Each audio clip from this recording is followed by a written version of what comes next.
Bem-vindos ao canal Filosofia no Controle. Antes de mais nada, peço que não levem nada ao pé da letra. É apenas a minha opinião. Se gostarem do vídeo, deixe seu like e se inscreve. É isso e bora pro vídeo, pessoal. A verdade brutal sobre relacionamentos que ninguém quer ouvir. Não tem meio termo. Amor não é teste de resistência emocional, pessoal. Não é prova de quem aguenta mais silêncio, mais frieza, mais dúvida. Isso não é maturidade afetiva, é desgaste com maquiagem romântica. Vamos começar sem rodeio, vai. Se você precisa implorar por atenção, negociar presença ou justificar o básico, isso não é amor. É um contrato unilateral onde só você assina, só você investe e só você perde. Porque amor não é quando alguém aparece, quando dá vontade.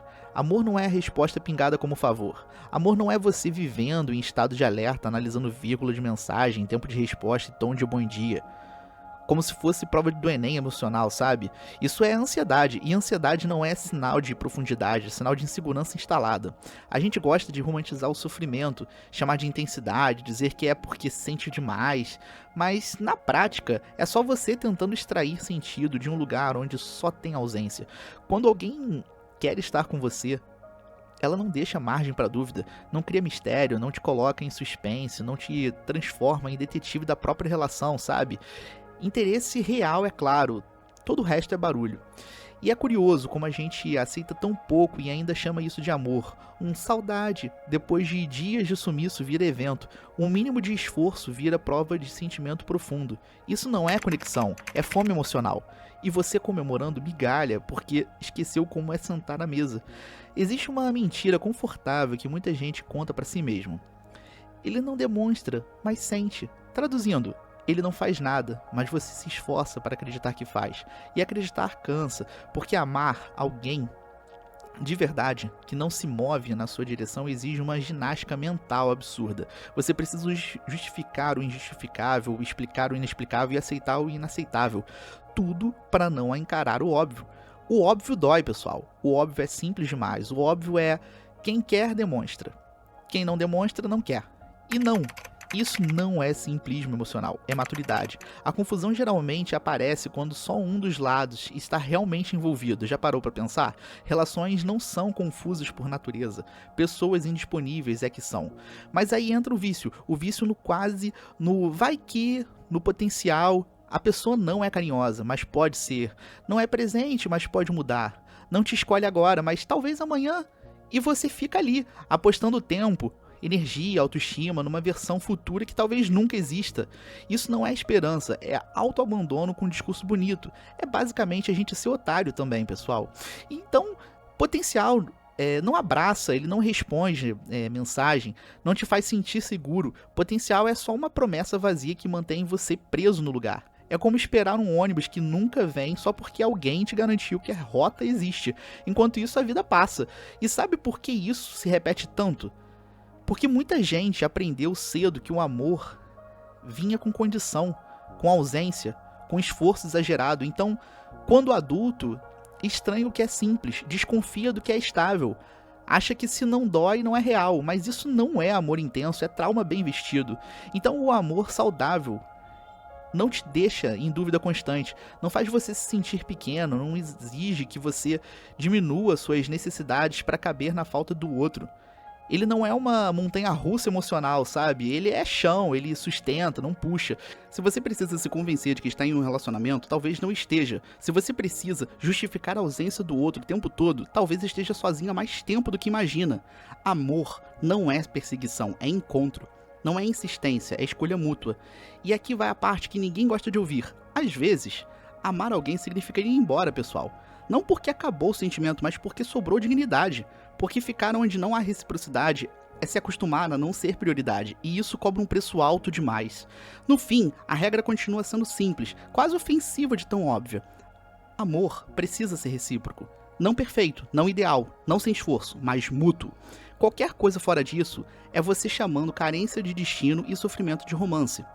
E você merece mais do que isso, merece um amor que não precise ser decifrado. E aqui entra em um ponto que quase ninguém fala, porque dói admitir. A maioria das pessoas não está em relacionamentos, está em tentativas de relacionamento, tentativas eternas, tentativas que nunca viram algo concreto, tentativas que vivem de promessa, de agora vai, de só mais um pouco, e você vai ficando. Fica porque ainda gosta, fica porque já investiu demais, fica porque sair parece mais doloroso do que continuar sangrando aos poucos. Só que tem um detalhe cruel nisso tudo. Quanto mais você fica, mais você se adapta à falta.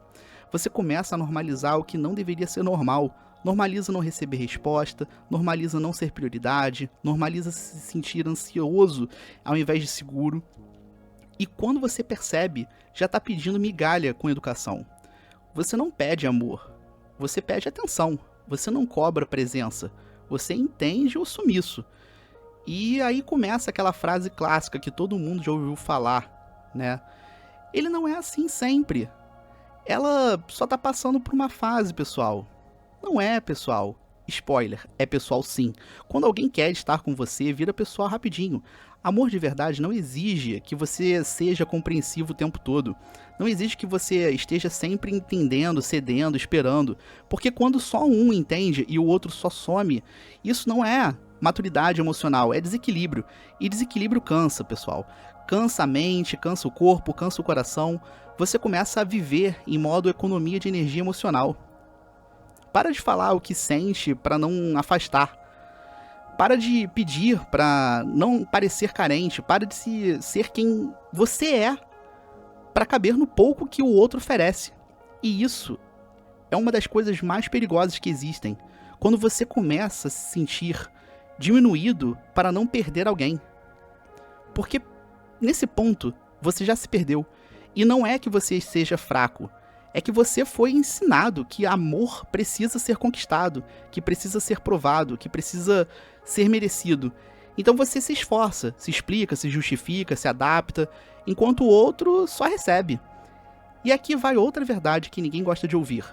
Quem te ama não te coloca constantemente em dúvida. Pode ter conflito? Pode. Pode ter problema? Claro. Pode ter fase difícil? Óbvio. Mas dúvida constante não é fase, é sinal. Sinal de que você está mais envolvido do que o outro. Sinal de que você está carregando algo que deveria ser dividido. Sinal de que você está tentando sustentar sozinho uma coisa que precisa de dois. Relacionamento não é cabo de guerra. Não é você puxando e o outro soltando. Não é você tentando provar valor enquanto o outro decide se fica. Quando é amor, a pessoa não faz você se perguntar o tempo todo se é importante. Você sabe. E se você não sabe, é porque não está sendo tratado como deveria. A gente gosta de complicar isso tudo, sabe? Porque aceitar o simples dói. Dói admitir que talvez aquela pessoa que você ama não te ama mais do mesmo jeito. Dói admitir que você está insistindo mais do que sendo escolhido. Dói admitir que o problema não é falta de paciência, é falta de reciprocidade. E aí você tenta negociar consigo mesmo. Talvez eu esteja exagerando, talvez eu esteja cobrando demais, talvez eu precise ser mais frio. Mas olha a loucura disso. Você começa a mudar quem você é para tentar manter alguém que não faz o mínimo esforço para ficar. Isso não é crescimento emocional, isso é autoabandono. E sim, às vezes a decisão mais difícil é ir embora, ainda gostando, ainda sentindo, ainda querendo. Mas ficar onde você não é prioridade vai te ensinar uma coisa perigosa, que você merece pouco. E isso gruda na próxima relação, gruda na sua autoestima, gruda na forma como você se enxerga, até o dia que alguém aparece te tratando bem e você estranha, acha que é intenso demais, que é rápido demais, que é fácil demais, porque você se acostumou com a ausência. Mas deixa eu te falar uma coisa bem direta: amor não deveria ser difícil de entender, difícil de manter, talvez, difícil de construir, com certeza, mas difícil de reconhecer, não. Se você precisa decifrar, interpretar, adivinhar e justificar, provavelmente não é amor, é apego, é carência, é medo de ficar sozinho, e tudo bem admitir isso. Todo mundo já passou por aí. O problema é continuar chamando isso de amor só para não encarar a verdade. Então guarda essa ideia, pessoal, porque ela resolve muita coisa na vida. Amor não te deixa em estado de alerta. Amor não te faz sentir pequeno. Amor não te faz competir com o silêncio. Amor é escolha diária, é escolha clara. Qualquer coisa fora disso não é relacionamento, é tentativa. E tentativa que dura tempo demais vira sofrimento disfarçado de romance. E você não nasceu pra viver de migalha emocional.